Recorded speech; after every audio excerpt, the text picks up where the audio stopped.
እንዳጋጣሚ ሆኖ አንደኛው ስብሰባ ላይ እኔ ከጎን የተቀመጠው የነበረው የነሱ የብሔራዊ የፓርክ ቦርድ ኃላፊ ነበረ እና ስለ አረንጓዴ ልማታቸው ስለሚያደርጉት ነገሮች እያጋራኝ እያለ አሁን ያልሽው ከኤርፖርት ወደ ከተማ የሚሄዱበትን መንገድ በችግኝ ደረጃ የዛሬ 40 ዓመት ነው የተከሏቸው እነዛ ዛፎችን መሀል ላይ እና ከግራና ቀኝ ያሉት እና እሱን ስሰማ እኔም ራሱ የፈጠረብኝ የነበረው እንግዲህ እኛ እኮ አሁን 6ኛ ዓመት ላይ ነን። አረንጓዴ አሻራን በተመለከተ ሰውን ሞቢላይዝ እያደረገን ከዛሬ 40 ዓመት በኋላ ምን ልትመስል ትችላለች እቺ ሀገር? እና ውበትን ከመፍጠር ብቻ ሳይሆን የነሱ ደግሞ የበለጠ እኔን ያስደመመኝ የነበረው ውበትን ፓኬጅ አድርገው የገቢ ምንጭ ማድረግ መቻላቸውን ማለት ነው። ስለዚህ ለኤስቴቲክ ፕሌዠሩ ብቻ ሳይሆን ያንን ነገር እንዴት ሰውን እንስብበታለን ብለው አሁን በ2019 ብቻ በነበረ ዳታ ከነሱ ማህበረሰብ ፖፑሌሽን 3 እጥፍ ነው መጥቶ ሲጎበኛቸው የነበረው ማለት ነው። እንግዲህ ያቺን አናሳ ደሴት እና ያ ነገር ስሰማ እኔ ራሴ በጣም ቁጭት ይፈጥርብኛል። ምክንያቱም እኛ ሂስቶሪም አለን፣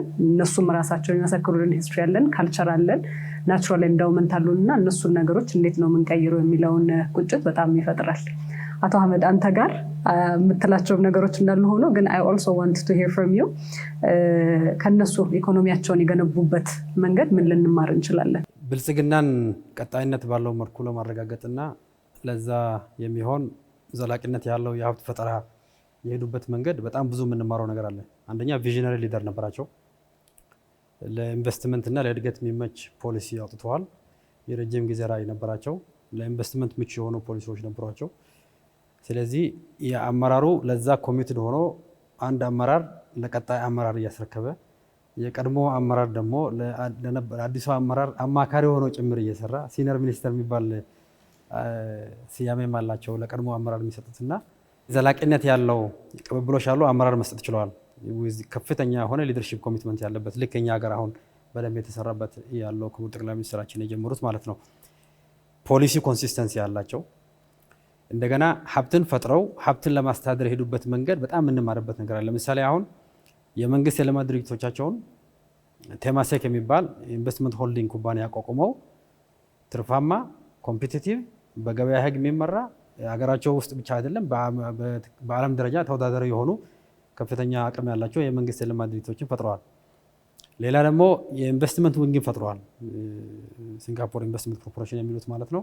እሱ በየአመቱ ሰርፕለስ ስላላቸው ወጪያቸው ከገቢያቸው በታች ስለሆነ ሰርፕለሱን ወደዛ እየወሰዱት የሀገር ውስጥ ኢንቨስት ማድረጉን እንዳለ ሆኖ ከሀገራቸው ውጭም ኢንቨስት ያደርጋሉ ሀብትን ማፍራት ማለት ነው። ስለዚህ እነሱ አሁን የደረሱበት ደረጃ ከፍተኛ የሆነ ሪዘርቭ አላቸው። በሁለቱ ተቋሞቻቸው ያላቸው የሪዘርቭ መጠን ኦልሞስት ወደ ትሪሊየን የሚጠጋ አካባቢ ነው። በሲግኒፊካንት ሃንድረድስ ኦፍ ቢሊየንስ ነው ያፈሩትና ለቀጣይ ጄኔሬሽን ሪዘርቭ ያስቀምጣሉ። ሪዘርቭ ላይ ደግሞ የመወሰን ስልጣን የጋራ አድርገውታል። መንግስት ብቻ ሳይሆን ፕሬዝደንቱም ሴይ እንዲኖሩ አድርገውታል። ስለዚህ ለቀጣይ የሲንጋፖር ትውልድ ጭምር አሁኑኑ ሴቭ አድርገው ይቆጥባሉ ማለት ነው። ስለዚህ ዘላቂነት ያለው የሀብት ፈጠራ ብለን ባለፈው 2 ዓመት በስልጠና መልክ በአብዛኛው ለተለያየ አመራር ስንሰጠው የነበረው ምን ያህል ትክክለኛ መሆናችን የሚያሳይ ነው። የኢትዮጵያን ኢንቨስትመንት ሆልዲንግ አቋቁመን የመንግስት ልማት ድርጅቶቻችን ተወዳዳሪ፣ ትርፋማ እንዲሆኑ ለማድረግ የጀመርነው ነገርና ወደ ሀገራችን ኢንቨስትመንት ለመሳብ ይሄ እንደ ኢንቨስትመንት ፕላትፎርም እንዲያገለግል ያቋቋም ነው ምን ያህል ትክክለኛ መሆኑ የሚያሳይ ነውና ከነሱ ጋርም ስናወራ ይሄንን ሼር ስናደርግ ነው የነበረው። ሌላ ደግሞ እኛ ከነሱ በላይ ከፍተኛ መነሻ አቅም አለን። አንደኛ ነባር ሀገር ነው፣ የራሱ ሲቪላይዜሽናል ሂስትሪ ያለው ሀገር ነው። የጋራ ማንነትም እርሾ ሊሆን የሚችል አለ፣ ጠንካራ ይሆን በደንብ ከተሰራበት ሊያድግ የሚችል ማለት ነው። ስለዚህ ሰፊ ቆዳ ስፋት ያለው ሀገር ነው። በጣም ብዙ ህዝብ ቁጥር ያለው ሀገር ነው። ከብዙ ሀገሮች ጋር እንጎራበታለን። ያለንበትም ቀጠና ስትራቴጂክ ኢምፖርታንሱ ልክ እንደ ሲንጋፖር ኢምፖርታንት ነው በጣም እና ስለዚህ በአመራር ኮሚትመንት ፖሊሲዎቻችንን በትክክል በመተግበር በተለይ አሁን የጀመርናቸው ስራዎችን አጠናክረን ከቀጠልና በአመራር ቅብብሎሽ ያለ ኢንተራፕሽን ለ20-30 ዓመት በደንብ ካስቀጠልን ምንም ጥርጥር የለውም ከዓለም ግዙፍ ኢኮኖሚዎች አንዱ ኢትዮጵያ ትሆናለች ማለት ነው። የባለፈው 6 ዓመት ጉዞ የሚያሳየው ቢያንስ በሪጅናችን አሁን የኢኮኖሚ መጠናችን ከሁሉም ትልቅ ነው። እንደውም ተደምሮ ጭምር ተነጻጻሪ ነው የኛ ማለት ነው። ስለዚህ ይሄ ነው። አሁን ለምሳሌ የኢንዱስትሪ ፓርክ ላይ ብዙ ሰርተናል። አሁን ደግሞ ፍሪ ኢኮኖሚክ ዞን መስርተናል። ይሄም ደግሞ ከነሱም የተማርንበት ነገር አለ። ፍሪ ዞኖቹ ሎኬሽን አድቫንቴጁን በመጠቀም በአንድ ጂኦግራፊ ሁሉም አይነት የሎጂስቲክስ፣ የንግድ፣ የቫልዩ አዲሽን፣ የኢንዱስትሪ አቅም አንድ ላይ አድርገን ኢንቨስተሮች ከውጭ መጥተው በደንብ ኢትዮጵያ ማገልገል እንዲችሉ የማድረግና የሀገር ውስጥ ባለሀብቶችን ይሄን እንዲጠቀሙ ማድረግ የጀመርነው ነገር አይ ቲንክ በጣም ትክክለኛ መሆናችን የሚያሳይ ነው። ግሪን ሌጋሲ ላይ የጀመርነው በጣም ትክክለኛ መሆናችን የሚያሳይ ነው።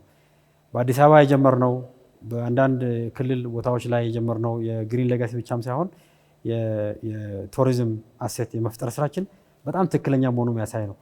አሁን በተለይ አግሬሲቭ መሆን ያለብን አንዱ የከተሞች ላይ የምናደርገው ስራ ነው። አንዱ ትልቁ ኢንስፓይሬሽን የሚሆነው ከተማርነው ምንድነው የክልል ከተሞችና ሌሎች ትላልቅ ከተሞችን ዴሊበሬትሊ እያገዝን ሁሉም በዚህ ሞዴል እርሾ ለመትከል ቢሞክሩ በተለያዩ የሀገሪቱ አካባቢዎች ላይ ትልቅ አቅም እየፈጠርን መገንባት የምንችልበት ሁኔታ ነው ያለው። ለዚህ የሚያስችል በጣም ብዙ ሀብት ነው ያለን። በሁሉም ኢትዮጵያ አካባቢ የሚያስደምም ትልቅ ተፈጥሮ ሀብት አለን እና ይሄን በስራ በኮሚትመንት በአመራር ውጤት በጣም ብዙ ነው የምንሰራው። በተለይ ደግሞ አሁን የጀመርነው የኢኮኖሚ ሪፎርም አስቀጥለን ኢኮኖሚያችንን ሞር ኦፕን አድርገን ኢንቨስትመንት ለመሳብ የምንሰራው ስራ፣ የማክሮ ኢኮኖሚ ላይ ያሉ ቻሌንጆችን ለመፍታት የምናደርገው ስራ፣ በተለይ ለኢንቨስትመንት ምቹ የሆነ ማክሮ ኢኮኖሚክ ኢንቫይሮንመንት ለመፍጠር ቀጣይ የምንሰራቸው ስራዎች አገራችንን ወደ ከፍተኛ የኢንቨስትመንት ዴስቲኔሽን የመቀየር አቅማችን በጣም ከፍተኛ ነው። አንደኛ በራሳችን ትልቅ ገበያ አለን። ቀጠናውን በሙሉ ማገልገል እንችላለን። የአፍሪካ ህብረት መቀመጫ ነን። ትልቅ አየር መንገድ አለን። ታሪካዊ እሴቶቻችንን በጣም ትልቅ ናቸው። ስለዚህ አሁን የጀመርነውን ስራ በከፍተኛ አመራር ኮሚትመንት እንደተባለው አንድ አመራር ብቻ ሳይሆን ቲም ህዝቡንም ደግሞ ወደዚህ ደረጃ ማምጣት በጣም እንችላቸው ናቸውና በጣም ትልቅ ተስፋ የጫረና የጀመርናቸውን ስራዎች ጨከን ብለን ኮንሲስተንት በሆነ የአመራር ኮንቲኒቲ፣ ፖሊሲ ኮንቲኒቲ ህዝቡንም አንድነት ማምጣትና አረጋግጠን ወደዚህ ደረጃ የማሰለፍ ጉዳይ ብዙ መስራት አለብን። ስለዚህ እኔ በጣም ብዙ ተስፋ የጫረና ስንሰራቸው የነበሩ የኢኮኖሚ ሪፎርሞችና የኢኮኖሚክ ኢንቨስትመንቶች በጣም ትክክለኛ የሆኑና ይህንን አጠናክረን በመቀጠል ብቻ ነው ሀገራችንን ዘላቂ ብልጽግና የምናረጋግጠው፣ ጠንካራ ሀገር የምንመሰርተው፣ የጋራ ማንነት የምንፈጥረውና ከዚህ የምንወጣ የሚለውን ለማንሳት ነው። አመሰግናለሁ። እዚህ ላይ አቶ አህመድን አንድ አጋጣሚ ብዙ ጊዜ በዚህ በኢኮኖሚ እድገት ላይ የመነሻ ወለልህ ከፍ ያለ ሲሆን የተሻለ የመነሳት እድል አለህ ይባላል። አሁን እንደ ሲንጋፖር አይነት ስናይ እነሱም ሲያነሱት የነበራቸውን ሀብት የነበሩበትን ሁኔታ ስናይና የዘለሉትን ዝላይ ስናይ ሰው ከምንም ነገር ተነስቶ መዝለል ይቻላል የሚለውን ነገር ቻችን ጠንካራ መሰረት አለን የሚላለን ህዝብ ቁጥራችን፣ ጂኦግራፊያችን፣ የተፈጥሮ ሀብታችን፣ ሎኬሽን አድቫንቴጃችን፣ አቅማችን ትልቅ ስለሆነ ይሄንን ወደ ብልጽግና መቀየርና ኮንሲስተንት የሆነውን ቅድም ያልኳቸው ነገሮች በደንብ ከሰራንበትና በዚህ ደረጃ በደንብ ጠንካራ መጓዝን ይጠይቃል። ስለዚህ ህዝባችንን በዚህ ዙሪያ ማሰለፍ፣ አመራሩ ለዚህ በጣም ኮሚትድ መሆን፣ ምሳሌ ሆኖ መስራት፣ ክሊን የሆነ የገቨርንመንት ሰርቪስ ዴሊቨሪ ማሻሻል፣ አካውንታቢሊቲ ማምጣት ላይ በጣም ሰርተን ውጤታማ መሆን እንችላለን። ባለፉት 6 ዓመታት የጀመርናቸው ስራዎች በጣም ትክክለኛ መሆናቸውን ያረጋገጠበት ነው ማለት ነው። እዛ ነጥብ ላይ አሁን አንዳንዱ ቧልተኛ 120 ሚሊዮን ሀገር ጋር ከ6 ሚሊዮን ያነጻጽራሉ ብሎ የፌዝ ወግ ሊያወጋ ይችላል። the most important thing is ሀገራት ትንሽ መሆኑ ትልቅ እርስ በርሳቸው ምን በጎ መልካም ነገር ይማራሉ የሚለው ይመስለኛል ክሪቲካል። ስለዚህ የሊደርሺፕ ኮንቲኒቲውን መጣበታለሁኝ። ልንማር ከሆነ ከነሱ በእርግጥ የተለያዩ የፖለቲካ ፓርቲዎች እንደ መፈክርም እንደ ውዳሴም ሲናገሩ ነበር። ድህነትን መጠየፍ፣ ድህነትን ተለማምደነዋል። are we comfortable with that? are we destined to live ከድህነት ጋር? እጣ ፋንታችን ነው የተበየነልን ነው ድህነት ወይስ ማራገፍ እንችላለን? ለኢትዮጵያ እና ለኢትዮጵያ ሕዝብ ይሄ ክሪቲካል ጥያቄ ይመስለኛል። ድህነትን ስናራግፍ ባህሪያችንም ያምራል። at least we own something ልንጠራበት ልንጠቀስበት የምንችል እንዴት ማራገፍ ይቻላል? ለዚህ ቅድም ስራ ባልደረቦች እንደተናገሩት አንዱ ሊደርሺፕ ኢዝ ክሪቲካል። በማንኛው የኮሪያንም የሲንጋፖርን ሌላ ኢመርጅ ያደረጉ ሀገሮችን የነሱን ትርከት and the entire narrative እድገታቸው leadership and leadership at every level ነው critical ነው leadership። ሁለተኛ ከህዝቡ ፍላጎት ከህዝቡ ጥያቄ አገሪቱ ካላት ሪሶርስ እና እምቅ አቅም የተነሳ ፖሊሲ ድራፍት ማድረግ ማስቀመጥ ነው እና በዲሲፕሊን መፈጸም። ስለዚህ ይህን ማድረግ ከተቻለ ድህነትን ማራገፍ ይቻላል፣ ጠንካራ አገርን መገንባት ይቻላል። and the other point is ቅድም እንደተባለው is very continuity ደግሞ ወሳኝ ነው። በየተወሰኑ ዓመት ቫዮለንት በሆነ የፖለቲካ ውደት ውስጥ እየተናጠ የሚቀያየር ስርዓት የምንገነባ ከሆነ ኮንቲኒቲ የለው። ይህንን የተገነዘበ not only leadership ኤሊት ወይም ልሂቅ ኢትዮጵያ ያስፈልጋታል። ቧልተኛ ልሂቅ አይደለም። ስትራቴጂክ እይታ ያለው ፋይዳ ያለው ነገር አስተዋጽኦ ማድረግ የሚችል የሚጨነቅ የሚጠበብ ኢትዮጵያን ማዕከል ያደረገ ኤሊት ያስፈልጋል። ይሄ ሲሆን ጥሩ ሊደርሺፕ ማምጣት በየደረጃው ማለት ነው። not only አንድ ሊደርሺፕ ማየት አይደለም መሪ ያለው በየደረጃው ጠንካራ ሊደርሺፕ ማፍራት ይቻላል። ጠንካራ ሊደርሺፕ ያለው ብቻውን ሳይሆን ደግሞ ዲሲፕሊን እንዲሆነ I heard the mentioning ስለ ዲሲፕሊን አፈጻጸማችን እዚህ ደረጃ የደረስነው በዲሲፕሊን የተከናወነ በመሆኑ which is true። ምክንያቱም እያንዳንዱ የልማት አንጓ የልማት ስራ በሙሉ ያለ ዲሲፕሊን ሊፈጸም አይችልም። ስለዚህ continuity is very essential። አንደኛው ቅብብሎሽ አለው። አዲስ ነገር አለ የማስቀጠልን ለኮንቲኒቲ መደላደል ነው የሚሆነው። ስለዚህ ይሄ ታላቅ አስተዋጽኦ እንዳደረገ ነው የምረዳው። ሁለት ሹፌራችን ጆን ይባላል። ከኔና ካንተ በኋላ ደግሞ ከንቲባ አዳነችም ነበሩ። ሁለት ህንፃዎች ተመሳሳይ ናቸው። ሁለቱም ያምራሉ። አንዱ ከተገነባ 1 ዓመቱ ነው። ሁለተኛው ደግሞ ከተገነባ 10 ዓመቱ ነው። የትኛው አዲስ የትኛው እንትን መሆኑን ማለየት አይቻልም። እና እነዚህ ህንፃዎች መቼ ነው የተሰሩት? ይሄ ላስት ይር ነው የተሰራው፣ ይሄኛው 10 ዓመት ነው። ለምን ተመሳሰሉ ስለው there is a regulation city regulation 10 ዓመት ሲሞላው ህንፃ መታደስ አለበት። can we draw a lesson from that? እንዳቅማችን ድሮ ልናደርግ እንችላለን። ምናልባት እነሱ ለህዝባቸው ይሁን ለጤንነቱ ከመጨነቅ የመጣ ሊሆን ይችላል። ግን these are also some of the lessons that we can draw የምናደርጋቸው።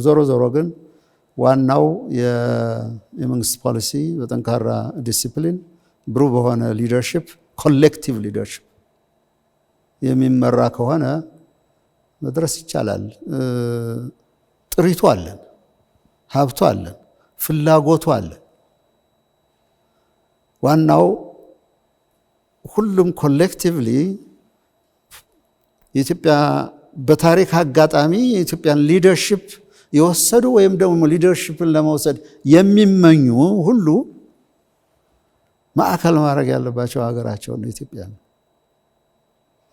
ከዚህ ቬር ኦፍ የሚያደርጉ ከሆነ ልማትን ለማምጣት አዳጋችና ዳገት መውጣት ነው የሚሆነው። እሱ ደግሞ አድካሚ ነው። ስለዚህ መፍጠን ክሪቲካል እንደሆነ ነው የተመለከትኩት ለማለት ነው። ታንኪ ህብረ ብሔራዊ አንድነትን በእቅድ እና በተግባር ለማምጣት የሄዱበትን በተለይ ደግሞ አንድ አብረን የሄድንበትም ሴሽን ነበረ የሃውሲንግ ቦርድ እዛ ላይ የነበራቸው ኤክስፒሪየንስ ነበረ ከሶሻል ኢንቴግሬሽን ጋር ተያይዞና ያንን የሄዱበትን መንገድ እንዴት ታየዋለህ? አሚን እሱ ሌሎች ከሱ ጋር ተያያዥ የሆኑ ሌሎች ሳቢዎችንም ነው የሚያመላክተው። አንድ በተግባር ያዋለ ግን ከአጠቃላይ ከአካሄድ ምንጩ የተቀዳ ነገር አድርጌ ነው ያየሁት። አይ ዊል ካም ቱ እሱ ምን ማለት ነው? እኔ ሁለት ኢሹ ላይ ሰፋ ያለ ማህበራዊ ስምምነት ላይ የደረሱ ይመስለኛል። ኢምፖርታንት ሁሉንም ነገር ጋይድ የሚያደርገው አንደኛው ቅድም ያልኩት ይሄ ንጹህ የሆነ መንግስት፣ ጠንካራ መንግስት። ጠንካራ ማለት ማስፈጸም የሚችል ተግባራዊ ማድረግ የሚችል ግን የህብረተሰቡን ኮንፊደንስ ኢን ተርምስ ኦፍ መንግስት የተወሰነ ግሩፕ ስል ኖት ኦንሊ ኢን ኤትኒክ ሴንስ በት ኢቨን ኢን ተርምስ ኦፍ ሪሶርስ ለሀብታም ብቻ የቆመ ወር ያላቸውን እንትን የሚያደርግ ነው ተብሎ ከታሰበ ዘን የማህበራዊ ኮሄዥን መበላሸት ሲጀምርና እሱ ደግሞ ወደ ሰላም ማጣት ሲሄድ ዘን ይሄ ከምንም አይነት ዴቨሎፕመንት ጋር አይሄድ። ሶ አንዱ የፈጠሩት ቢያንስ መንግስት ያለውን ማስፈጸም የሚችል የሚያደርገውን ደግሞ በንጽህና የሚሰራ ነው የሚለውን ሰፋ ያለ የማህበረሰብ ስምምነት አግኝቷል። በሁሉም በሚሰሯቸው ስራዎች ላይ እሱን ያሳያሉ። ሁለተኛው ጥቂት ሰው ለማሳደግ ተብሎ ወይም ለጥቂት ሰዎች ተብሎ የሚሰራ ፖሊሲ ይሄ አብዛኛውን ማህበረሰብ በተወሰነ ደረጃ አብሮ እያሳደገ ካልሄደ ኢቬንቹዋሊ ችግር ውስጥ ይገባል። ዴርፎር የእድገቱ አንዱ ፈንዳሜንታል ኮንሴፕት የጋራ እድገት ነው። ሁላችንም በጋራ ነው ማደግ ያለብን። አይ ሚን ልዩነት ሊኖር ይችላል። some can have more than others ግን የዛ የእድገት ተጠቃሚ ሁሉም የህብረተሰብ ክፍል መሆን አለበት የሚለውን እንደ ዋና እንትናቸው ነው የያዙት። እሱ ላይ ቅድም እንዳልሹ በሃውሲንግ ጉዳይ ላይ ስንነጋገር ያሳዩት ነገር እሱን አንዱ እንትን ይሄ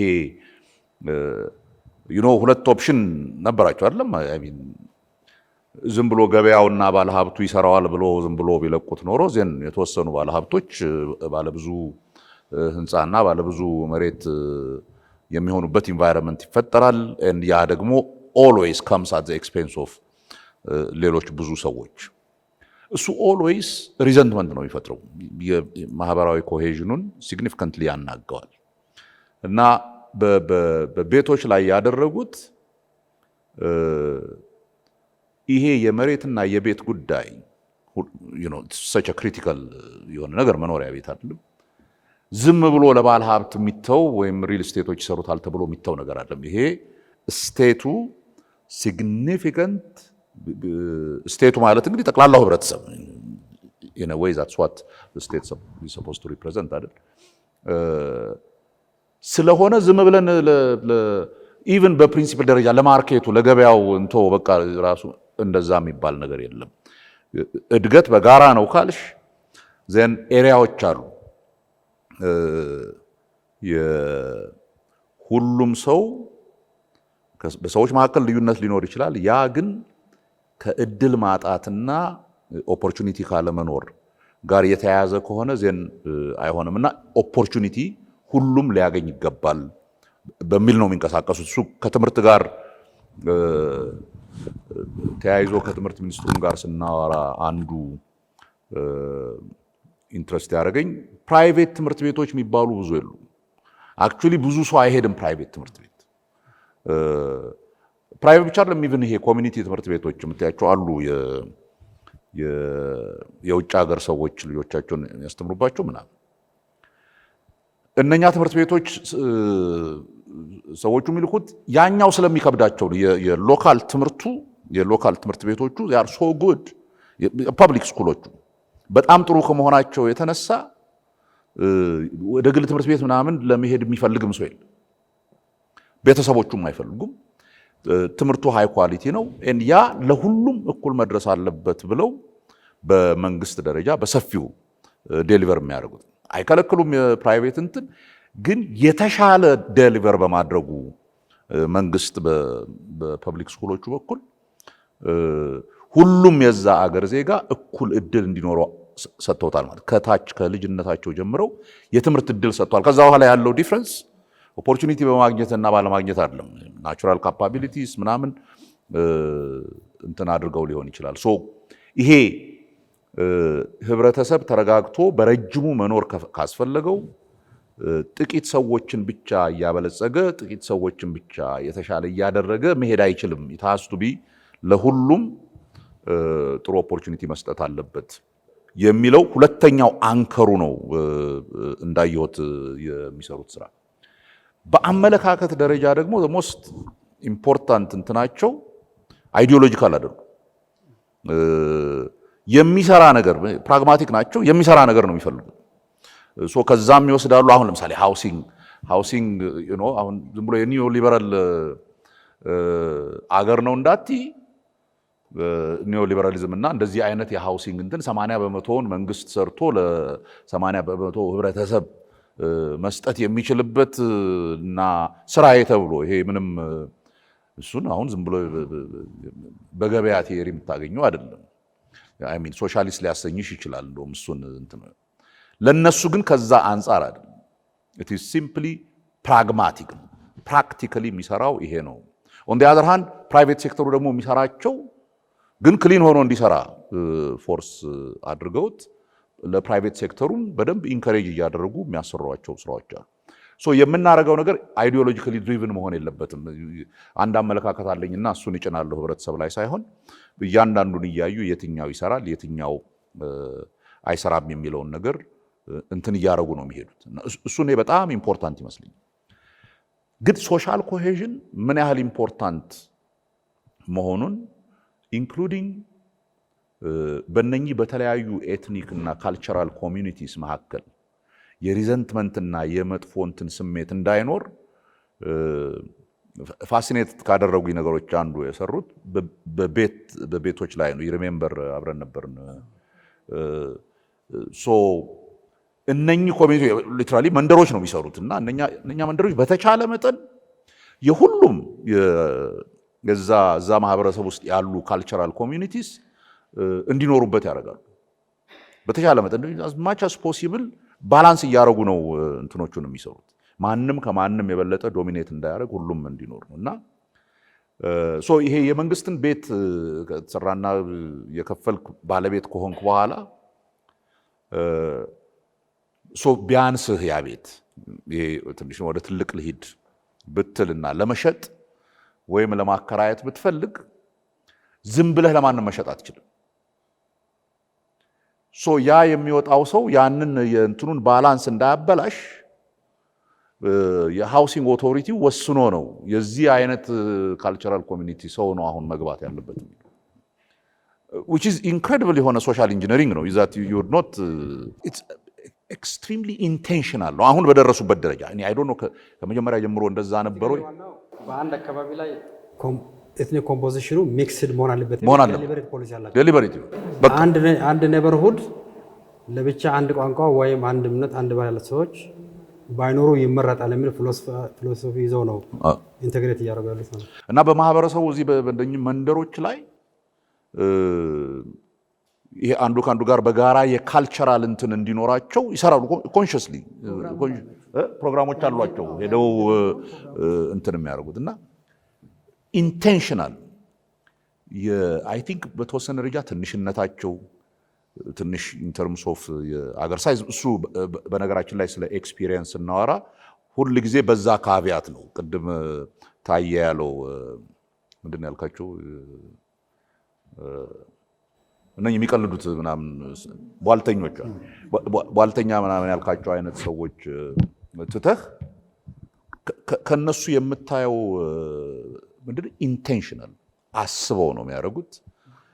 ያሰቡትን ደግሞ በተግባር መፈጸም የሚያስችል ካፓሲቲ ያላቸው የሚያደርጉትን ደግሞ የሚያስፈጽሙት ለዛሬ አይደለም። ዛሬ እንዴት አድርገን አንድ የፖለቲካ ጥቅም እናገኝ ማን እንደሚመርጠን ምናምን አይደለም። it is just always አገር is at the center of የነሱ calculation from እንትን ከሚያደርጉት ግን አሁን እኛ ያወዛግባል። እኛ አሁን በነበርንበት ተቋም 80% ከቶታል ፖፑሌሽኑ የቤት ባለቤት ነው ሲባል እንዲህ ሁሉ ሰው ከየት አምጥቶ ነው መሬት ከየት ይመጣል ምናምን ብለን ጥያቄ ስናቀርብ ምንድነው ያሉት?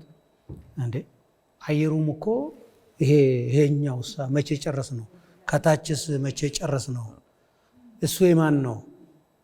መሬቱም አየሩም የመንግስት ነው። የግለሰብ የሚባለው ካሬ ሜትሯ ነች እዛ ውስጥ የሚኖርበት እና ይሄ ላንድ ዩዝ እንትን ላይ ትንሽ ነው ፈታ ብታረጋው ከላንድ ዩዙም ሞር ፋሲኔት ያደረገኝ ፓርት ይሄ ሃውሲንግ እንትኑ ላይ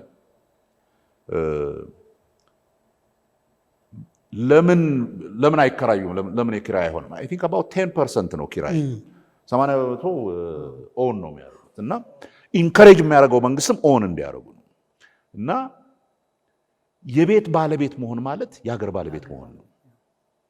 you own a piece of that country ምንም የሌለው ሰው አገር የለውም። እኛ ሀገር ከመሬት ጋር የተያያዘ የዛ አይነት ስሜት አለ።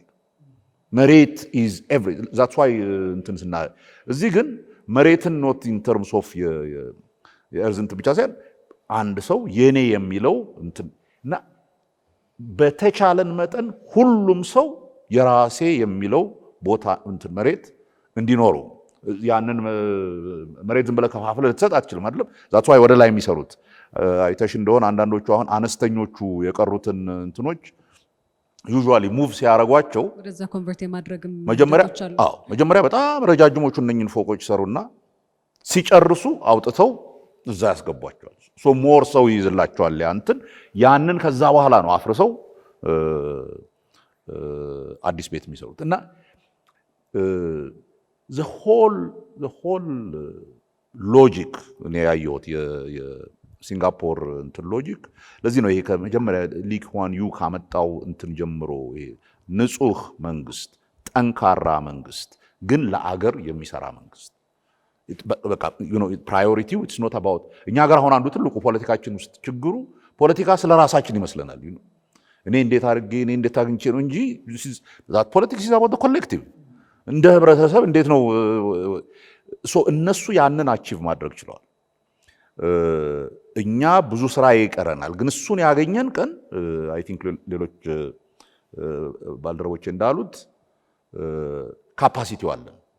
ግን የምንወስደው ምሳሌዎች ላይ መጠንቀቅ አለብን። ቢኮዝ ከየትኛውም ከአንድ ሀገር ተወስዶ ሁሉ ነገር አይሰራም። ቢኮዝ እያንዳንዱ ሀገር የየራሱ ዩኒክ ፊቸር አለው። ስለኛም ሀገር ስናስብ እነኚህ ልምዶች ወስደን እኛ ሀገር የሚሰራው ፕራክቲካሊ ምን ብናደርግ ነው የሚለውን እንትን እያደረግን ይሄ ፕራግማቲክ የሆነ እንትን ይዘን ከሄድን እኔ በጣም አስቸጋሪ ነገር ነው አለ። አሁን ከባድ ጊዜ ነው። we have to pass this stage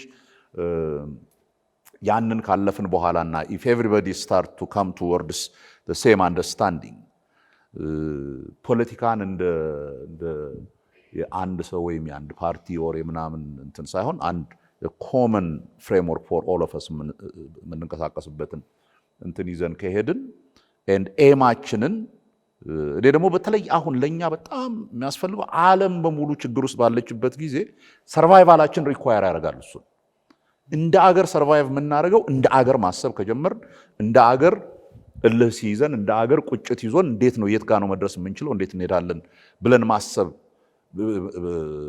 መጀመሪያችን ጊዜ ነው ብለው አሁን we can't afford ካሁን በኋላ እንደገና the same old አይነት ፖለቲካና እንትን ላይ that's a good segue ለዓለም ፀሐይ ላቀርብላት ለምፈልገው ጥያቄ። ምክንያቱም ያው አቅጣጫ የሚያስቀምጠው መሪ ነው እና በብዙ ጊዜ የምናነጋግራቸው ሰዎች ገለጻ የሚሰጡን ሰዎች ሁሌ ወደ መስራቻቸው ወደ መሪዎቻቸው ያመላክታሉ፣ ምስጋና አላቸው እና ይህ ምን ያመላክታል?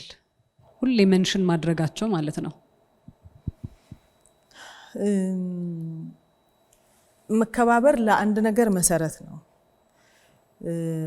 ሰው ያደረገውን ሪኮግናይዝ ማድረጋችን ትልቅነት ነው። ሲንጋፖር ላይ ያየነው መሪዎቻቸው ያሳለፉትን ቻሌንጅ የከፈሉትን ዋጋ ዛሬ ላይ ለደረሱበት መሰረት መሆኑን በደንብ ነው ሪኮግናይዝ የሚያደርጉት። በተቃራኒው ደግሞ እኛ ስንወቃቀስ ነው የጠፋውን በኩል ብቻ እየለየን ምን ወቀስ እንበዛለን። መከባበር መኖሩ እውነትን በልኩ ማስቀመጥ መቻሉ ለትልቁ ሀገር ግንባታ መሰረት ነው። ያንን ነው ለኔ የሚሰጠኝ ያ መከባበር መኖሩ። የመጀመሪያው መሪ የሰራውን ስራ እያንዳንዱ መኪኖቻችን የሚነዱ ሰዎች በሙሉ ስለ መሪዎቻቸው ነው የሚያወሩት። እንደዚህ ዋጋ ከፍለው እንዲያርገው ነው ዛሬ እዚህ የደረስነው። ይሄንን ትክክለኛ ታሪክና እውነተኛ ትርክትን ለትውልድ ማሸጋገር የሀገርን ክብር መገለጫ ነው። ሀገር የምትከበረው በመሯት መሪዎች ራዕይ ባጋሩት በመሩት ሰዎች መሆኗ ግልጽ ነው። ስለዚህ ያንን እያከበሩ መሄድ መከባበር ለእድገቶች መሰረት እንደሆነ ለብልጽግና መሰረት እንደሆነ አንዱ ሌሰን የወሰድኩበት ነውና ያንን አድርገው ስላለፉት ብቻ አውርተው አይደለም ያቆሙት። ዛሬ ላይ ያሉ መሪዎችም እርስ በርሳቸው ያለው ክብር ሲታይ በጣም ነው የሚያስደንቀው። የጠቅላይ ሚኒስትር የሆነ ሰው እንደገና የሲኒየር ሚኒስትር ሆኖ የፋይናንስ ሚኒስትር ሆኖ ነው አሁን ላይ እየመራ ያለው።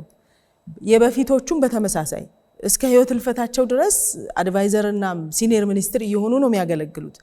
ይሄ ማለት የመሪዎች በራሳቸው መከባበር መኖሩ ነው ይሄን እድል የሰጠው እንጂ ማይከባበሩ መሪዎች ቢሆኑ እንዴት አድርጎ ነው አንዱ ለሌላው ሳክሰሰር አሳልፎ ሰጥቶ እዛ ውስጥ ደግሞ እሱ ከታች ሆኖ እያገዘ ይሄ የሀገር ራዕይ የምንለው ትልቁ ነገር የሚታየው ትልቁ ስዕል ሀገር እንደሆነ ትልቁ ብልጽግና እንደሆነ የማሰብ ጉዳይ ነው። አሁን የመሪዎች ማክበር የሚመጣው ከትልቁ ራዕይ ነው የሚመነጨው።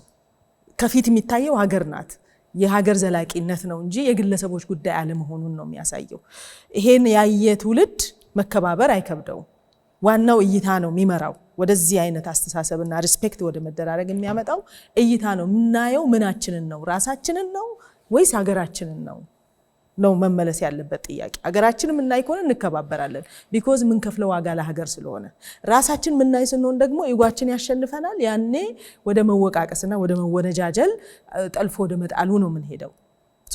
በጣም ወሳኝና መሰረታዊ ነው ለቀጣይነታቸውም አሁን ለመጡበት እድገትም ዛሬ ላይ ላለው የመሪዎች መከባበርም ያ እይታ የእይታው ትልቅነት ሀገርን ከምንም በላይ ከፍ አድርጎ ማየት ለመጪው ትውልድ የማሰብ ጉዳይ ነው ለኔ መስሎ የሚሰማኝ። ኢንጂነር ሀብታሙ፣ አቶ ብናልፍ፣ ዶክተር ለገሰ መጨመር የምትፈልጉት ነገር ካለ እድል ልስጣችሁ። እኔ ሲንጋፖርን ብቻ ሳይሆን ሌሎችንም ሀገሮች ለምሳሌ አንድ ጊዜ የሆነ 10 ዓመታት በፊት ጃፓን እንዴት ሰለጠነች ብለን በወቅቱ ምናልባት የሷን ከመጻፍና እንዲሁ በዲስኩር ከማለፍ ይልቅ በደንብ ብናውቃት ኖሮ አሁን አንመጣም ነበረ። አሁን ወደ መጣንበት አንመጣም። ይጽፉ ነበር አንዳንድ ኤሊቶች። ጃፓኖች የሰለጠኑበት መንገድ በጣም እንትን ነበር። ሌላ ሀገር ተምረው ነው ልጆቻቸውን ሌላ ሀገር አስተምረው ነው። ኢቭን ቻይኖቹ እና እኛ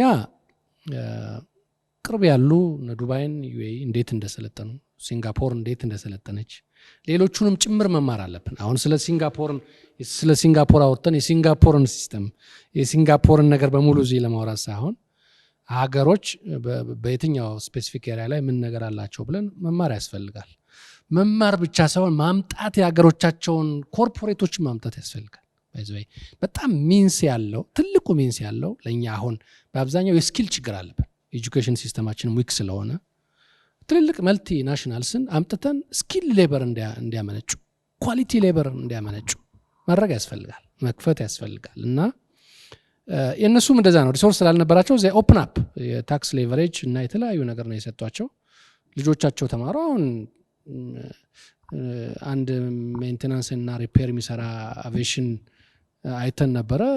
ዴልታ የአሜሪካ ኩባንያዎች እና የአውሮፓ ኩባንያዎች አምጥተው እዛ ነው አውሮፕላኖቻቸውን የሚያስጠግኑት። እና የሀገሮችን መልካም ነገር አይቶ ጽፎም አስተምሮም ሀገርን የኛን ደግሞ ወደኛ ራሳችን ዲፋይን አድርገን የሁሉንም መገልበጥ ስለማይቻል ከአንዱ አንዱ ወስደን ማስተማር እንደዚህ ያስፈልጋል። ማስተማርም ያስፈልጋል፣ ልጆቻችንን መላክም ያስፈልጋል፣ እነሱን ማምጣት ያስፈልጋል። ያንን ማፋጠኑ ጥሩ ነው። አንዱ ከነዛ የምንወስደው ይሄ ነው። እነ ሲንጋፖርን ተምረው እነ ዱባይ ወደ የራሳቸውን ነገር ጨምረውበት 3 ቦታዎችን ያነጻጽራሉ ሰዎች ሪሴንትሊ እነ ሲሊኮን ቫሊ፣ ሲንጋፖርን፣ ዱባይን እያንዳንዱ ወዴትና ምን አይነት ኢንተርቬንሽን ነው ገቨርንመንቱ የሚያደርገው የሚለውን ይማሩበታልና ይሄ ነገር እንደዚህ አይነት ነገር ጥሩ ነው። ከዚሁ እኛ አሁን ከሰፈር ከምናውቃት እዚቹ የኛ ከተፈጠርንባት ከምናውቃት ከትንሿ ነገር ብቻ አይተን እዚሁ እየተፋተግን ሁሉን ነገር ወደ ኋላ እየመለስን በምናያት ልክ ብቻ አእምሯችንን ሰፍተን መኖር የለብን እና ፕራክቲካል የሆነ ኦፕን ማይንድ የሆነ ነገር መፍጠሩ እና ግሎባል ኮምፒቲቲቭ የሆነ ሰው እይታ አቲቲዩድ መፍጠሩ በጣም ጥሩ ነውና እኛ ይሄንን አሁን ያየነው ነገር የሌሎችም ሀገሮች እንደዚሁ ተሞክሮ የሄዱ የመንግስት የተለያዩ ዴሌጌሽን ሲሄድ ፎር ፓርቲኩላር ፐርፐዝ ነው የሚካሄደው። ያንን አምጥቶ ማየቱ ጥሩ ነው። መጽሐፉ መቀጠል ያስፈልጋል ብዬ ነው ማስበው። ብዙ እዚህ ሲኒየር አመራሮች ሚኒስትሮች ብዙ ነገር ስለተናገሩ ልብ ገዝተን እስከ መቼ ነው በዚህ መንገድ የምንቀጥለው? እስከ መቼ ይሄ ነገር ይሄዳል? የት ቦታ ነው የምናቆመው? ኢንዲቪጁዋል ሲቲዝን ማሰብ አቅሙ የፈቀደለት ኢትዮጵያዊ እነዚህን አገሮች ሲያይ ሲሰማ መቅናት አለበት። እንዲያውም ፕራይም ሚኒስተር ሊ ሶስተኛውም ጠቅላይ ሚኒስተር እስኪመጡ ድረስ አጋጣሚ በእድሜ ነበሩ፣ በ91 ዓመታቸው ነው ያረፉት። ሶስተኛው ሲመጣ ሜንቶር ሚኒስተር ተባሉ። አሁንም መጣል አልፈለጉም፣ እሳቸውን አሁንም ቤት ማስቀመጥ አልፈለጉም። ሲኒየሩ መጣ፣ ምክንያቱም ሌላኛው ተተካና ሶስተኛው ነው የመጣው። የተተካውን ኢሚዲየቱን የነበረውን ፕራይም ሚኒስተር ሲኒየር አሉ፣ ሊ አሁንም አሉ። እሳቸውን ቤት ማስቀመጥ ሜንተር ሚኒስተር አሏቸው ሊ እና ይሄ ነው ሆስቲሊቲ አጥፍቶ በሱ ላይ መቃብር ላይ አድርጎ አባሮ እሱ ካልሄደ በስተቀር የሚለውን አጠቃላይ ፍልስፍና አቆመን። ሊ ነው ብቻ አይደለም የሚሉት አሁን ሁሉም መሪዎቻቸው ናቸው። ከሱ በኋላ የመጣም በሙሉ ለማጥፋት አልሄዱም። ሰብስታንዳርድ ነው ብለው አይኮንኑም፣ አትሰሟቸውም። እንደዚህ ሰዎች የተለያየ አይነት እንትና ያላቸው የራሳቸው የሆነ ነገር ነው። ኢቭን በሊ ሊደርሺፕ ፕራይም ሚኒስተር ሊ የራሳቸው የሆነ ኳሊቲ ነው ያላቸው። በሳቸው ስር የነበሩ በጣም ኢንላይት እንደሆኑ እንደሳቸው ያልሆነ ሌላ ኳሊቲ የነበራቸው ነበሩ። እነሱ ይመጋገባሉ እና ይህንን ከነሙሉ ነገር ስልጣኔው ብቻ ሳይሆን ከነሙሉ ስብዕና፣ ከነሙሉ አመለካከት፣ ከነሙሉ ሊደርሺፕ ስታይል፣ ከነሙሉ ፖሊሲ ዲያግኖስ የተደረገ ቢያውቁ ጥሩ ነው። የመረጃ ጊዜ ነው፣ እውቀት ሞልቷል። ባንሄድም ማየት እንችላለን። ግን ኢትዮጵያውያን መቅናት ወደዛ መሄድ ነው የሚበጀን። ይበቃናል። የሆነ ቦታ መቆም አለብን። የሆነ ቦታ መጀመረን መስፈንጠር አለብን ብንል ጥሩ። እንደ ሲቲዝን እንደ ሀገር እንደዛ ካልሆነ በስተቀር ኢንድለስ የሆነ ያለውን ሁሉ በሙሉ አርጎ ወደኋላ የምንመልሰው ነገር ቢያበቃ ጥሩ ነው። ወደዛ ዊዝደም ብንመጣ ጥሩ ነው የሚል ነው እኔ ያለኝ። ቴንክ ዩ አቶ ብናልፍ። ከዚህ ጉዞ መልስ በግሌ ሪፍሌክት ያደረኩባቸው መድረኮች ላይ ሰላም ይቀድማል፣ ይሄ አይደለም ፕራዮሪቲው የሚል ነገሮች ምላሾች ናቸው እኔ ማያቸው ያሉት እና ከሰላም ጋር ላመጣው የፈለኩት የነበረው በእኔ አመለካከት ልማት ክሮኖሎጂካል ፕሮሰስ ይከተላል ብዬ አላምንም። እነሱም ጋር የሚያሳዩን የዛሬ 40 ዓመት የዛሬ 50 ዓመት የጀመሯቸው ነገሮች በተለያዩ እነሱ ናቸው መሰረት እየጣሉ የሄዱት። ሰላም መሰረቱም ነው፣ ግን ሰላምም የጋራ ቁርጠኝነት ነው ብዬም አስባለሁ እና ከዛ ጋር ተያይዞ ሪፍሌክት ማድረግ የምትችለው የምትፈልገው ነገር ካለ ብዬ ነው። አይ ቲንክ ዘ ቬሪ ኢምፖርታንት ቲንግ የሚመስለኝ የእድገታቸው ሚስጥር ወይም ደግሞ ከእድገታቸው በስተጀርባ ያለው ነገር መነሻው ምንድን ነው የሚለውን ጥያቄ የሚመልስ ይመስለኛል። አሁን በሁለተኛው ዙር እየተወያየን ያለንበት ነገር እንደዛ መታየት ያለበት እንደሆነ ይገባኛል። እኔ በጠቅላላ ከእድገታቸው ጀርባ ወይም ደግሞ የእድገታቸው ሚስጥር አድርጌ ከማያቸው ነገሮች ቅድም ሌሎች አመራሮች የተናገሩት ነገር እንደተጠበቀ ሆኖ ኢንፋሲስ ማድረግ የምፈልገው የናሽናል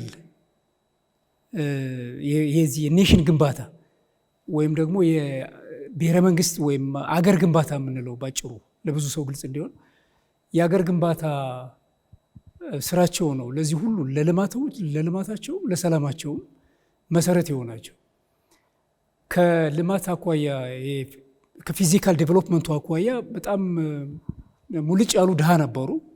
ቅድም ደጋግመን መጀመሪያ ላይ እንዳነሳ ነው። ከዛ ተነስተው ነው አሁን ወደ ደረሱበት የበለጸገ ደረጃ ላይ የደረሱት። ከሰላምም አኳያ ከታየ በጣም ብዙ ችግር የነበረበት ብዙ ብጥብጥ የነበረበት በጣም የትርምስ አካባቢ የነበረ ነው የሀገር ማለት ነው። ስለዚህ ከዛ ወጥተው ነው አሁን እጅግ በጣም ሰላማዊ ተብለው ከሚጠሩ የዓለማችን አገሮች ውስጥ ምናልባትም በግንባር ቀደምትነት የሚጠቀሱ ናቸው። ስለዚህ የአገር ግንባታ ስራ ሲባል ዝም ብሎ ምናባዊ አይደለም። አገር ግንባታ ሲባል የመጀመሪያውና ቁልፉ ነገር የዜጎች የጋራ መግባባት ላይ መድረስ ነው። ዜጎች የጋራ ሀገር አለን፣ ይሄ አገር የጋራ ነው፣ ይሄ የሁላችን ቤት ነው፣ በዚህ ሀገር ላይ የማይመለከተው የማያገባው ሰው የለም፣ ለጥፋቱም ለልማቱም ሁላችንም እኩል ተጠያቂ ነን፣ ስለዚህ ኃላፊነት አለብን የሚል ትውልድ መገንባት ላይ ነው የሰሩት። ከሰው ነው የጀመሩት ማለት ነው። ከፊዚካል የምናያቸው እንትኖች ላይ አይደለም የጀመሩት። ሊትሬቸሮቻቸውም ይሄንን ነው የሚያሳዩት። እንደገና አሁን ሰሞኑንም ሄደን ያየነው በሳይድ ሚቲንጎችም ከተለያዩ ሚኒስትሪዎች ጋር ባደረግናቸው ውይይቶችም በሙሉ ከመጀመሪያው ጀምሮ የሚገልጹት ይሄንን ነው።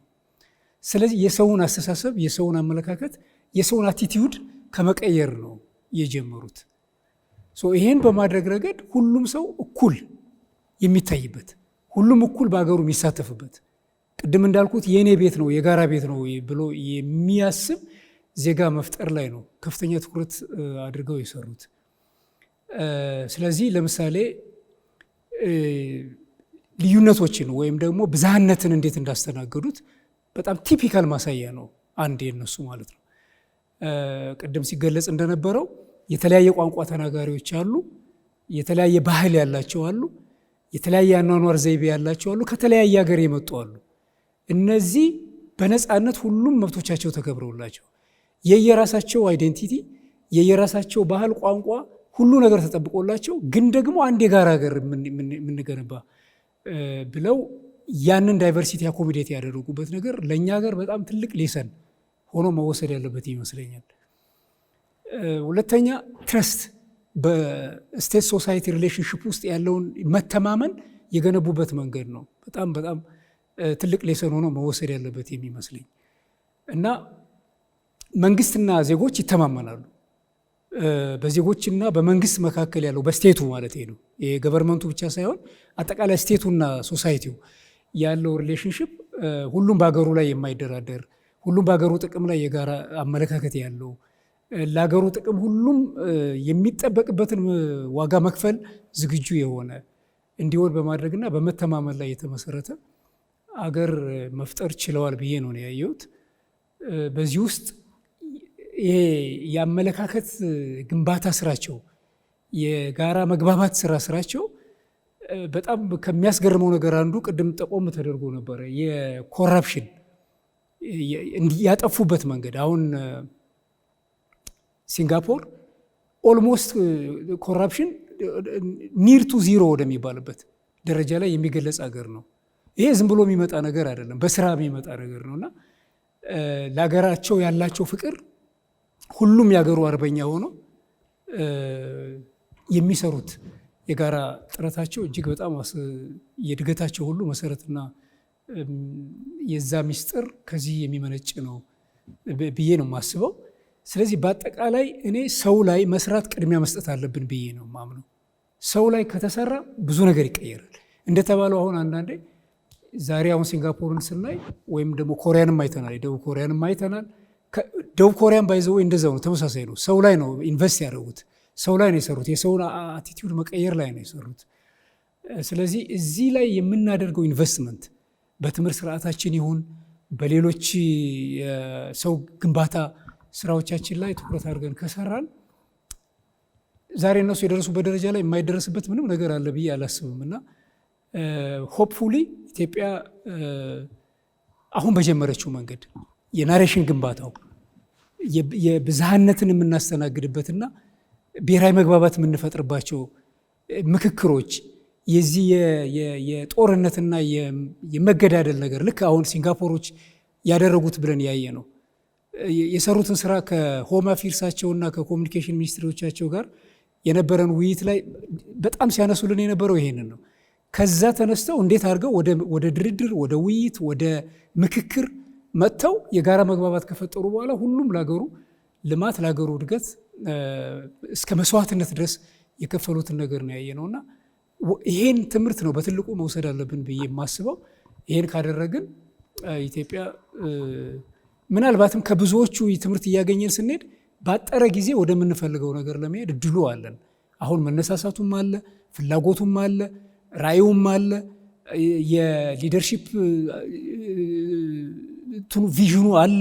ስለዚህ እነዚህን ሁሉ ነገሮች አጣምረን ከነኚህ ሀገራት ያገኘናቸውን ተሞክሮች ደግሞ እየጨመረን ኖት ኦንሊ ሲንጋፖር የሌሎችንም የኮሪያም ይሁን ኦር ከማንኛውም ሀገር ሊጠቅመን የሚችል ነገር ሌሰን ወስደን እሱን በመጠቀም አገር መገንባት የሚባል ኔሽኑ ላይ ወይ ትውልዱ ላይ እሱ ላይ ትኩረት አድርገን መስራት ከቻል ትልቅ ለውጥ ልናመጣ የምንችልበት እድል እንዳለን ነው እኔም የተረዳሁትና ይህንን ነው እኔ ማለት የምፈልገው። እሺ አመሰግናለሁ። ተምናል አንገብጋቢ ነገር ማጋራት እፈልጋለሁ የሚል ወይም ሌላውን መጠየቅ እፈልጋለሁ የምትሉት ጥያቄ ካለ ሌላው? እሺ እኔ አሁን ከተገለጸው ትንሽ መጨመር የፈለኩት ምንድን ነው አሁን የኤሲያ ሀገሮቹ እነዚህ በዛ አካባቢ በጂኦግራፊያዊ ሁኔታ ካየን ሁሉም ያደጉ ናቸው።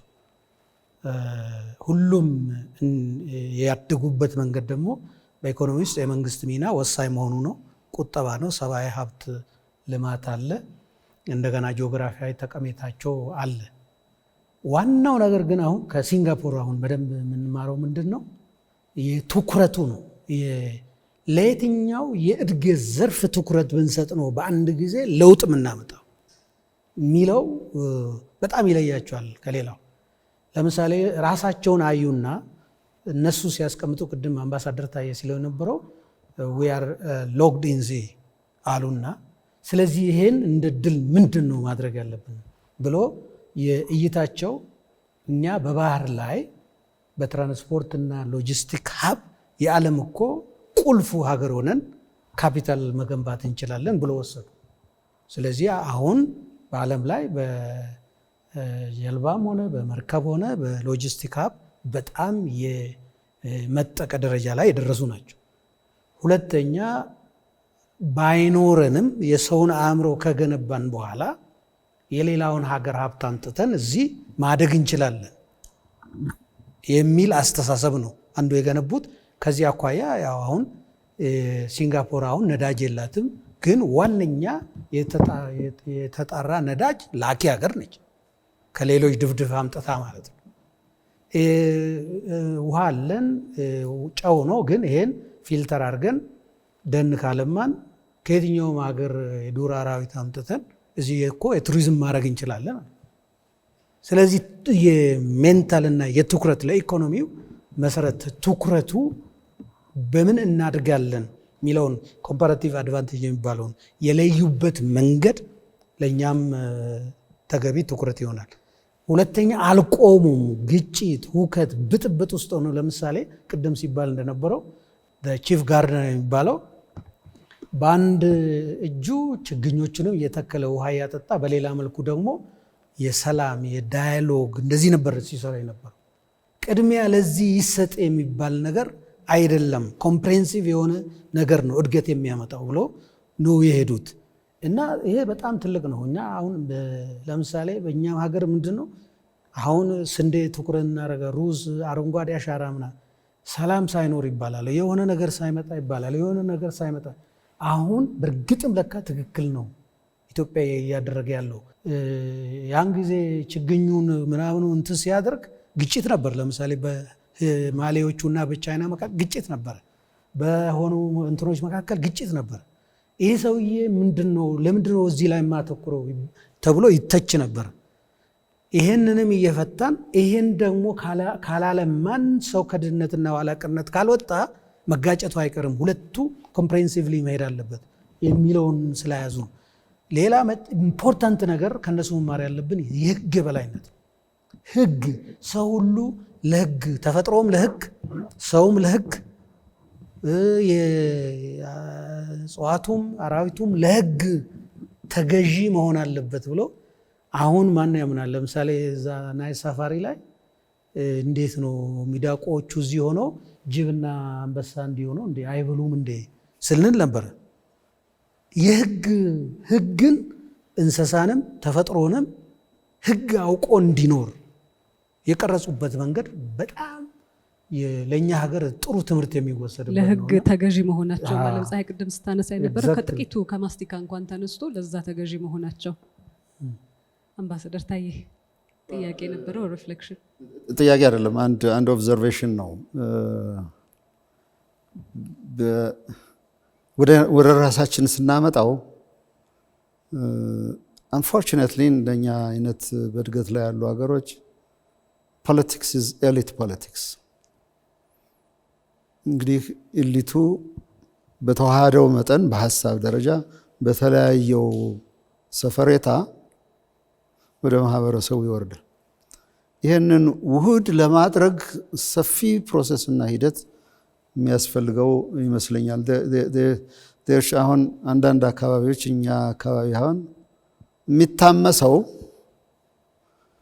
የስልጣን ቀናይነት ባለው ፕሪቲ ማች ኤሊት ወይም ኤሊት በሚመስል ፎርስ ነው። ስለዚህ አብሊቭ በእነሱ በኩል ደግሞ መጀመሪያ የታረቁት መስማማት ያደርጉት ኢቨን ዞ ሊደርሺፕ ሮል ክሪቲካል ቢሆንም ግን ኤሊት ሀዝ ስምምነት የፈጠረ እንደሆነ ነው የኔ አንደርስታንዲንግ ግንዛቤ። አንዱ እሱ ይመስለኛልና ፕሮባብሊ ኢት ማይ ቢ ግሬት ሌሰን። ሁለተኛ ሲንጋፖር በውስጧ ሰላም አስፍናለች after all the challenges they faced in the past። ግን አካባቢው ደግሞ ትርምስ ያለው ነው፣ አንሴትልድ ነው። ብዙ ጂኦፖለቲካል ሲግኒፊካንሱ ከቤይ ኦፍ ቤንጋል ጀምሮ ዳውን ቱ ሳውዝ ኤዥያ ትርምስ ያለው በመሆኑ ኢቨን ዶ ሰላም ብታሰፍንም ግን it has one of the formidable የሆነ አርሚ ደግሞ አላት። ሜቢ አንዳንዱ ፐርሲቭድ የሆነ ወይም ደግሞ የሚገመት ትሬት ሊሆን ይችላል። ሰው የውስጥን ሰላም ማስፈን የውስጥን ትሬት ደግሞ የውጭን ትሬት ደግሞ በተገቢው መንገድ አድሬስ ለማድረግ የሄዱበት መንገድ ነው እኔ ሪያላይዝ ያደረኩት። ሜቢ ማይ ላስት ወርድ አይ ውድ ሴይ የመጨረሻው ከሆነ ዲስከሽኑ if it is አሁን አየን፣ ተመለከትን፣ ሄድን፣ መደማማችን ማየታችንን the lesser learned በእኛ ጭንቅላት ብቻ በእኛ እይታ ብቻ ሳይሆን we're trying our level best እኛ ባየንበት ልኬታ ሌላው ደግሞ ደምሮም ቀንሶም አንደርስታንድ እንዲያደርገው ነው። ከዚህ በፊት ብዙ ሰዎች ተጉዘዋል ወደ ሲንጋፖር። ምን እውቀት ይዘው እንደመጡ እርግጠኛ አይደለሁም። አንዳንዶቹን ስናነጋግራቸው አንድ ሁለት ሰዎች በተደጋጋሚ ነበር የሚነግሩን፣ ማለትም በቤተኛ የሚመስሉ ማለት ነው። እስካሁን ግን ያየሁት በሁለታችን ሀገሮች መካከል መሻቱ መፈለጉ እንዳለ ሆኖ የኛ ፍላጎትና የነሱ ፍላጎት በስምምነት አልታሰረም። it has to be underpinned by any form of agreement። አሁን የፖለቲካል ኮንሰልቴሽን ሜካኒዝም not political ሁሉን አቀፍ የሆነ ኮንሰልቴሽን ሜካኒዝም የምክክር ቀጣይነቱን ለማመልከት እሱን ተስማምተናል። በቀጣይነት ያልናቸውን ሁሉ በየሴክተሩ ደግሞ መልክ ለማስያዝ ደግሞ የተለያዩ የመግባቢያ ሰነዶችና ስምምነቶችን አቅርበናል። ዘመናዊ ሲቲ ቢልዲንግ፣ በቴክኖሎጂ ትራንስፈር፣ በኢንቨስትመንት ጋራንቲ፣ በትምህርት ኒርሊ አባውት 10 የሚሆኑ ይሄን ያየነውን የተመለከትነውን የተገነዘብነውን በሙሉ ማሰር አለብን። ስለዚህ እያንዳንዱ ስምምነቶቹ ባለቤት የሆነው መስሪያ ቤት አሁን ካየው ተመክሮ ጨምሮ እና ቀምሮ የግዴታ እንደገና ሪቫይዝ አድርጎ ስምምነቶቹን ማቅረብ ይጠበቅበታል። ጉብኝታችን ምልአት የሚኖረው በስምምነት ሲታሰር መሆኑን ለማመልከት ነው። ምናልባት ለእድገታችን ሌላ አጋዥ ጠቃሚ ነገሮች ካሏቸው ደግሞ ዊል ፈርዘር ኤክስፕሎር የበለጠ ደግሞ ኤክስፕሎር እናደርጋለን። በዚህ አይነት መልክ ምልአት እንዲይዝ እናደርጋለን ለማለት ነው። አምባሳደር ላስት ፓርቲንግ ነው። በእኔ በኩል የሎኬሽን አድቫንቴጃቸውን የተጠቀሙበት መንገድ በጣም ብዙ የምንማርበት ነው። አንደኛ የሀገር ውስጥ ገበያን ብቻ ለማልማት አይደለም የሰሩት። ትንሽ ሀገር ናቸው፣ ፖፑሌሽናቸውም ትንሽ ነው። ግን የሚያገለግሉት ገበያ በጠቅላላ ጎረቤቶቻቸውንና አጠቃላይ ሪጅኑን ነው። የሺፒንግም አገልግሎት፣ የአውሮፕላን አገልግሎት፣ የቱሪዝም አገልግሎት፣ የሌሎች በጠቅላላ አገልግሎትና ቴክኖሎጂም በሙሉ ለቀጠናው ጭምር ነው የሚሰሩትና እሱም በምናይበት ጊዜ ኢትዮጵያም አንደኛ ራሱም የውስጥ ገበያው ትልቅ ነው። ሲለማ ከዚህ በላይ በጣም ትልቅ ይሆናል።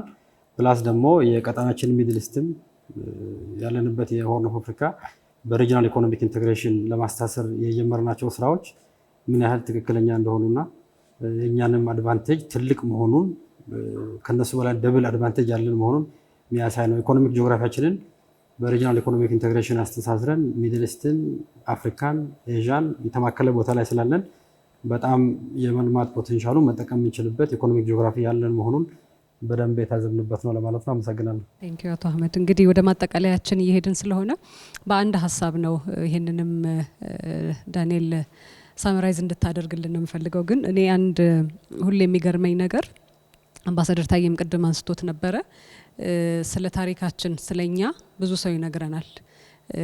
ኮሪያ ላይም ደቡብ ኮሪያ ላይም በነበርንበት ሰዓት የነበራቸው አቀባበል የነበራቸው ክብር የተለያየ ደረጃ ላይ ያሉ ሰዎች ሁሌ ከየት ናችሁ ብለው ይጠይቁና ከኢትዮጵያ ስንል ጊዜ ሁሌ ያደረግንላቸውን ውለታ ነው የሚያነሱትና ያላቸው ክብር ስለኛ ያላቸው እይታ ያስገርመኛል። እና እኛ ደግሞ ካሉን ነገሮች ጋር ሳየው ጊዜ እኛ ራሳችንን እንዴት እንመለከታለን፣ ወደፊት ደግሞ መሄድ ወደምንፈልግበት ያ እይታ እንዴት ልንጠቀምበት እንችላለን፣ እንዴት ሊያግዘን ይችላል፣ በምን መንገድስ ነው ወዴትስ ነው ማጎልበት ያለብን ያየን እይታ የሚለውን ሀሳብ እሱ ላይ ትንሽ ሪፍሌክት እንድታደርግና ከቅድምም ካነሳው ሀሳብ ጋር በተለይ መስዋዕት ከመክፈል ጋር ለሀገር በሱ ሳመራይዝ አድርገን ብንዘጋ ብዬ ስላሰብኩኝ ነው። እዚህ ያሉ ሁሉም በተለያየ መልኩ አንስተውታል። ሲንጋፖር ስለሄድን ነው አንዱ የምናነሳት። የትልቅ የትንሽ ጉዳይ አይደለም። ብልህ ከማንም ይማራል። የብልህ ትልቁ ነገር ካገኘው ነገር በሙሉ ይማራል፣ ለራሱ በሚሆን መልኩ ይማራል። ማንኛውም ሰው አንድ ቦታ ሄዶ ቡፌ ሲቀርብለት ለጤናው ተስማሚ የሆነውን ማንሳት ነው ያለበት፣ አለርጂ የሚሆንበትም መተው ነው ያለበት። ስለዚህ እኛም ከተለያየ ቦታ ያንን መውሰድ አለብን። ቅድም እንዳነሳሽው አሁን በተለያዩ ውይይቶች የሚነሱ ነገሮች አሉ። ሩቁን ትተን ከዛሬ 100 ዓመት ጀምሮ በተለያየ ጊዜ ያገኘናቸው እድሎች፣ እንደ ሀገር ያገኘናቸው እድሎች፣ ልክ እነዛ እድሎች ሲመጡ የተወሰነ ሰው ይቀልዳል፣ የተወሰነ ሰው ይቃወማል። ከዛ እድሎቹ ያልፋል፣ ያ እድል ያልፋል። ከዛ እንቆዝምና ከዛ ተመልሰን እሱ መሆን አልነበረበትም እንላለን። ሌላ እድል አሁንም ይመጣል፣ አሁንም እሱን ደግሞ እናሳልፋለን። እስከ በቅርብ እንኳን ከ83 በኋላ ያገኘናቸውን 5-6 እድሎች ብናይ 83 ላይ ልንጠቀምበት እንችል ነበረ። ግን አሁንም እሱን 97 ምርጫ ላይ የነበረ እድል አጠፋ ነው። አሁን 2010 መጣ እና እሱን አሳልፈን ነው በኋላ እንደገና መልሰን ቁጭ ብለን እሱ ላይ መሆን አልነበረበትም እገሌ ነበር ተጠያቂው እንላለን። አሁን እንደ ሲንጋፖር አይነት ሀገር ስንሄድ የምናየው ነገር የሆነ እድል ነበራቸው፣ ተጠቀሙበት። ያንን ለውጡን ያመጣው ሰው እኮ አንድ ሰው ነው። ሰው እንኳንስ በአንድ ሰው ሀሳብ የፈጣሪ ሀሳብ ናቸው በሚባሉ ቅዱሳት መጽሐፍት ሀሳብ እንኳን መስማማት እኮ አይችልም።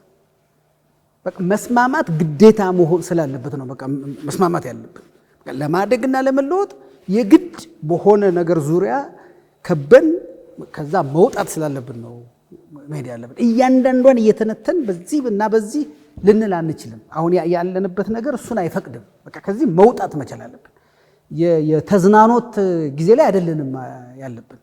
የሆነ ዘመን ይኖራል ከ50 ዓመት በኋላ እንደሱ የምንልበት። ያኔ ኢኮኖሚው ተረጋግቷል፣ ማህበራዊ ጉዳዩ ብዙ ነገር ስለተረጋጋ የፀጉር ስንጠቃ ውስጥ ልንገባ እንችላለን። ወይም ድሮ እንደሚባለው በአንዲት የመርፌ እንትን ላይ ስንት መላእክት ይሽከረከራሉ የሚለው ነገር ላይ ልንነጋገር እንችላለን። አሁን ለሱ የሚሆን ጊዜ የለንም። ለሱ አይደለንም አሁን ያለንበት ጊዜ። የሲንጋፖርን ስናይ እሱን አይደለም። በቃ መጀመሪያ ወጡ፣ ከዛ ምንም አልነበራቸውም፣ ከዛ ወጡ። ሲወጡ መስዋዕትነት ከፍለዋል። መሪዎች መስዋዕትነት ከፍለዋል። ከተለያየ ሀገር የመጡ ሀገራቸውን እንደውም ሲነግሩ ነበር ብዙ ቦታ የገንዘብ እርዳታ ሳይሆን የምንጠይቀው በጣም የተሻለ ሀሳብና በጣም የተሻሉ ሰዎች ነው የምናመጣው ሲሉ ነበር። ስለዚህ እሱን ወስደው አድገዋል። ስለዚህ አሁንም አገሬን እጠቅማለሁ ያለ ሰው ልክ እነሱ እንዳደረጉት ይምጣና ለአገሩ ይስራ። ምንም እኮ ለምሳሌ አንድ ትምህርት ቤት ውስጥ ማስተማርና ፖለቲካ ምንም አይገናኙም እኮ። ጥሩ መንገድ መስራትና ፖለቲካ እኮ አይገናኙም። በኮሙኒዝምም ጥሩ መንገድ ይፈቀዳል፣ በፊውዳሊዝምም ጥሩ መንገድ ይፈቀዳል፣ በሁሉም እኮ በካፒታሊዝምም ይፈቀዳል። መንገዱ እኮ ጉዳይ አይደለም። ገበሬው ከበሬ እንዲላቀቅ ማድረግ ምንም ፖለቲካ አይደለም እሱ። በስንዴ ምርት ራስን መቻል ምንም ከየትኛውም ርዕዮተ ዓለም ጋር የሚያያዝ ጉዳይ አይደለም እሱ። እናቶቻችን አንድም እናት ከጤና ጣቢያ ውጭ እንዳትወልድና እንዳትሞት ብሎ መጨነቅ ይሄ ከምንም ርዕዮተ ዓለም ጋር አይሄድም። በቃ አገር ነው እዚህ ላይ ማዕከል የሚደረገው።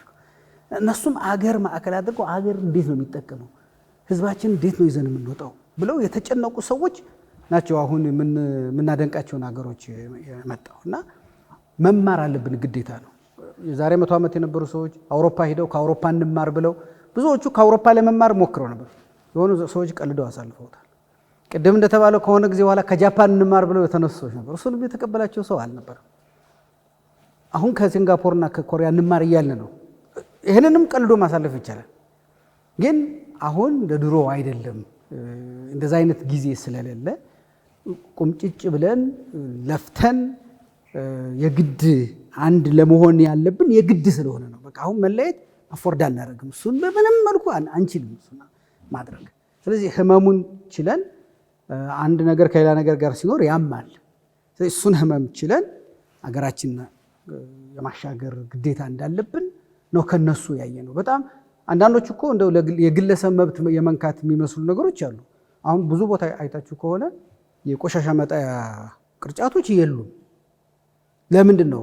ከብዙ ነገር በኋላ ሰዎች ቆሻሻን ቅርጫት መጣል ትተው ቆሻሻ ካላቸው ሰብስበው በቦርሳቸው በምን አድርገው ቦታው ላይ ውስጥ። ይሄ እኮ ዝም ብለን ስናየው ለምን ይሄማ የሰው መብት አይደል የሆነ ቦታ መጣል አለበት እንል ይችላል። ግን አገር እንደዚህ ነው የሚያደርገው። መሬት መነጠቅ ያማል። አገር ግን እንደዛ ነው የሚያደርገው።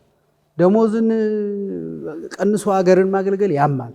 ግን እንደሱ ነው አገር የሚያደርገው። ይሄ ከመሪዎች ርዕዮተ ዓለም ጋር ምንም አይገናኝም። እንደዚህ ማድረግ ለማደግ ስለፈለጉ ነው እንደዛ ያደረጉትና እሱን አድርገን ህመሙን ታመን ብናልፈው አሁን ከፊታችን ኢትዮጵያ ሶስት ከዚህ በፊት ትውልዶች ጠይቃቸው የነበሩ 3 እድሎች ከፊታችን አሉ። አንዱ ሀገራዊ ምክክሩ ነው።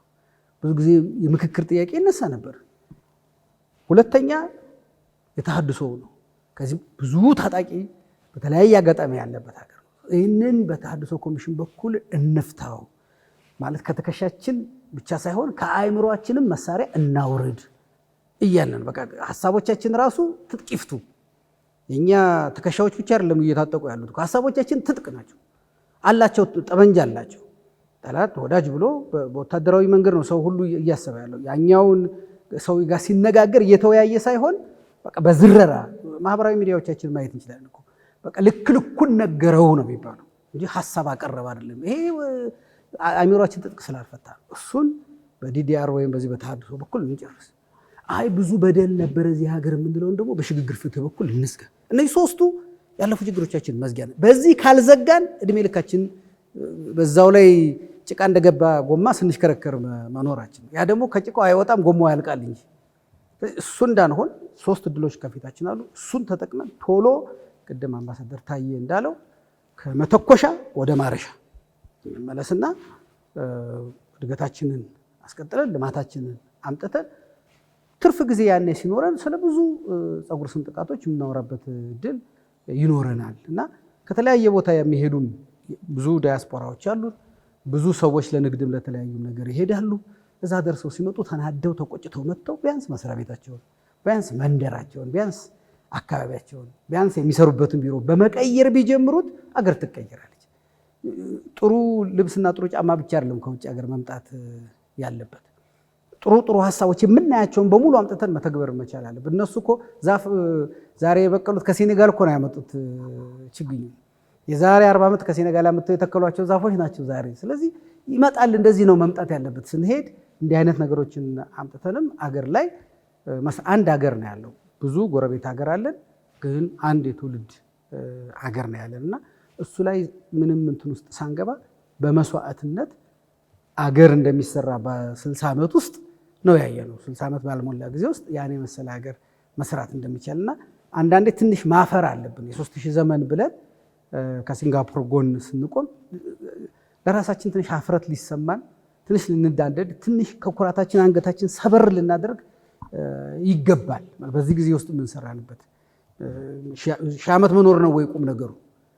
ቁም ነገር ከሆነ የ60 ዓመት ጉዳይ በቂ ነው የሚለውም እንደነ ዱባይ ካሉ ሀገሮች ወስደን መማር እንዳለብን ነው ከዛ ያየ ነው እና ይሄ የተንጸባረቀው ነገር በሙሉ ሌሎችም ሰዎች በየሰፈራቸው በየአካባቢያቸው ከሄዱት ሀገር እያመጡ በየልቅሶ ቤት በየሰርጉ ቤት መነጋገር መቻል አለባቸው። ለምንድን ነው የማናደርገው ብሎ ከንዴት የሚነሳ ውይይት ያስፈልገናል። እድሎቻችንን ማባከን የለብን። አሁን ያለንም ነገር እድል ነው።